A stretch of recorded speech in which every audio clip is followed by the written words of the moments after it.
Olá, seja muito bem-vindo, muito bem-vinda à leitura do livro A Biologia da Crença, de Bruce Lipton, O Poder da Consciência sobre a Matéria e os Milagres. Eu sou Olívia Antônio, leio para vocês este e vários outros que estão no link do canal do Telegram. Vale a pena dar uma conferida lá. O tema de hoje é programação paterna, o poder da mente subconsciente. Gostaria de contar porque eu, que me coloco na categoria daqueles que não estão preparados para ter filhos, questiono minhas convicções sobre o papel de pai. Claro, ninguém vai se surpreender se eu disser que esse tipo de questionamento se iniciou quando eu estava no Caribe, local em que meus estudos sobre a nova biologia se aprofundaram. Meu questionamento se inspirou, na verdade, em um evento nada positivo, um acidente de motocicleta. Eu estava indo dar uma palestra quando errei uma curva a grande velocidade. Por sorte, estava usando capacete, pois bati com força a cabeça no chão. A motocicleta voou longe e eu fiquei desacordado por mais de meia hora. Meus alunos e colegas pensaram que eu tivesse morrido. Quando voltei à consciência, tive a impressão de que tinha quebrado todos os ossos do corpo. Nos dias seguintes, mal podia andar. Parecia uma versão do Quasimodo. Cada passo me fazia lembrar o velho adágio que diz que, entre aspas, velocidade mata. Uma tarde, enquanto mancava para fora da sala após a aula, um aluno passou por mim e sugeriu que eu visitasse um de seus colegas, que era quiroprático. Como mencionei no capítulo anterior, além de jamais ter entrado em um consultório de quiroprática, ainda estava condicionado pela comunidade alopata e considerava essas coisas como charlatanismo. Mas, quando se está com muita dor e longe de casa, acaba-se experimentando coisas que jamais imaginou. Então, no dormitório consultório do colega de meu aluno, tive o primeiro contato com a cinesiologia, popularmente conhecida como teste muscular. O quiroprático me pediu para manter o braço esticado para frente enquanto ele tentava forçá-lo para baixo. Não foi difícil, já que ele não fez muita força. Pediu então que eu continuasse com ele esticado, mas que dissesse a frase, abre aspas, meu nome é Bruce, fecha aspas, enquanto ele fazia força para empurrá-lo para baixo. Comecei a pensar que meus colegas estavam certos. Aquilo não fazia o menor sentido. A seguir, ele pediu que eu continuasse com o braço estendido e resistisse à tentativa dele empurrá-lo, mas que dissesse a frase, abre aspas, meu nome é Mary, fecha aspas. Para minha surpresa, meu baixo abaixou quando ele o empurrou, embora não estivesse usando tanta força. Abre aspas, espere um pouco, fecha aspas, eu disse. Abre aspas, acho que não fiz muita força para mantê-lo esticado. Tente de novo, fecha aspas.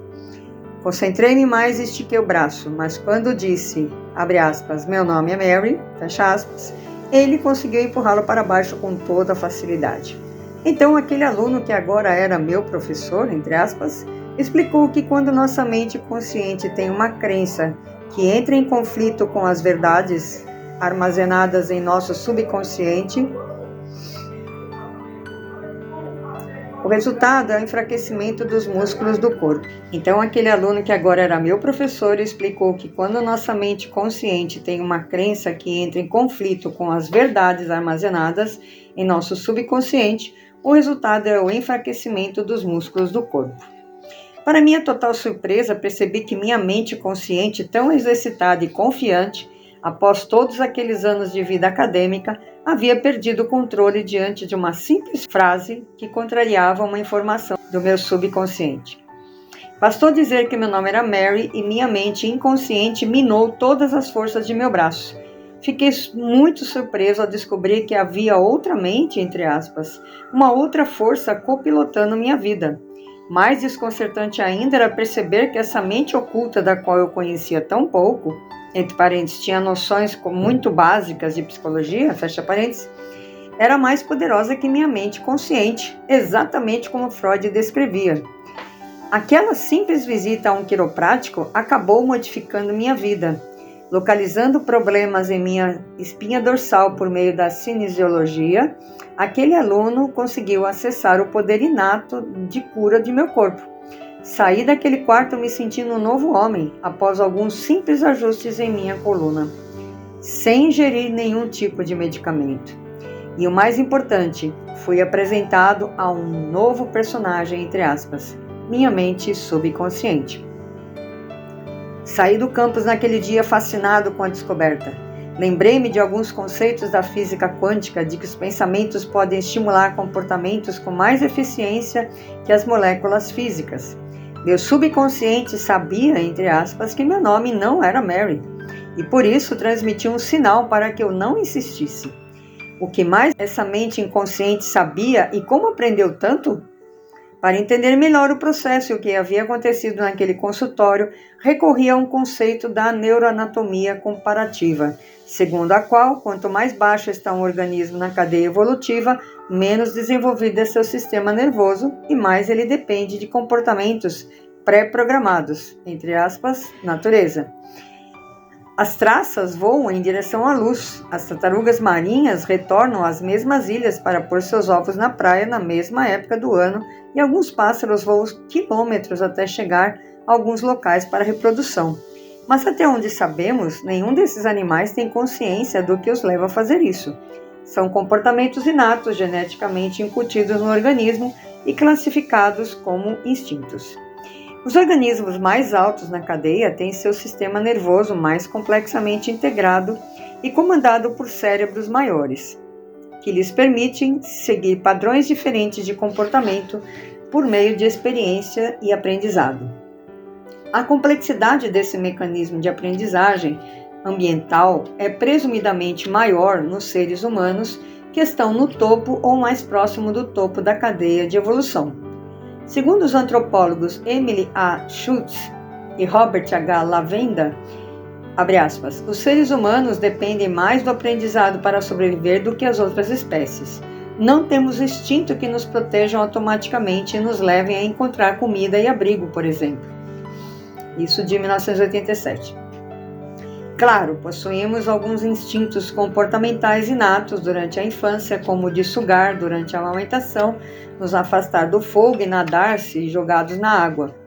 Os instintos se baseiam em comportamentos fundamentais para a sobrevivência dos seres humanos, independentemente da cultura a que pertençam ou da época da história em que nasceram. Temos uma habilidade inata para nadar. Crianças nadam como golfinhos quando nascem, mas depois adquirem medo de água por influência dos pais. Observe o que acontece quando uma criança se aproxima de uma piscina. Ela aprende com os pais que a água é perigosa, porém, depois é matriculada em um curso de natação para perder o medo que eles mesmos lhe incutiram. Interessante, é bem o que acontece. Ao longo da evolução, nossas percepções adquiridas vêm se tornando cada vez mais fortes, especialmente porque podem se sobrepor a instintos geneticamente programados. Os mecanismos fisiológicos do corpo, entre parênteses, batimentos cardíacos, pressão sanguínea, fluxo de sangue, padrões de sangramento e temperatura do corpo, são por natureza instintos programados. No entanto, yogis e pessoas que usam biofeedback, que é um método de tratamento de fobias e de depressão por meio de controle de processos físicos diversos com aparelhagem eletrônica, aprendem a regular conscientemente essas funções inatas.